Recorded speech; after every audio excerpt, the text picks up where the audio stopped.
আসসালামু আলাইকুম, শুভ সকাল। আজকে আমি চিংড়ি দিয়ে লতি দিয়ে রান্না করতেছি। সবচেয়ে বেশি অবাক হই যে আপনারা আমার 50 জন রেগুলার আমার অ্যাক্টিভ বন্ধু আছেন, তারা আমার সব পোস্টেই কমেন্ট করেন, কিন্তু আমার রান্নার ভিডিওতে তেমন কোনো কমেন্ট করে না। সেই জন্য আমি অতিশয় দুঃখিত যে রান্না ভালো হয় না বুঝলাম, কিন্তু একটু খারাপ হইলেও আপনারা কমেন্ট করলে আমি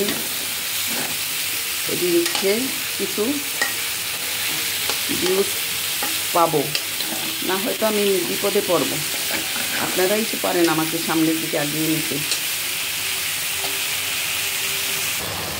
প্লিজ প্লিজ একটু রান্নার ভিডিওতে আপনারা কমেন্ট করবেন। আজকে চিংড়ির ভর্তা করলাম, আর হইলো চিংড়ি দিয়ে লতি দিয়ে রান্না করলাম। লতি দিয়ে চিংড়ি রান্না আমার কমপ্লিট হয়েছে। যদি আমার রেসিপিটা ভালো লাগে একটু লাইক শেয়ার কমেন্ট তো করতেই পারেন। আল্লাহ হাফেজ, আসসালামু আলাইকুম।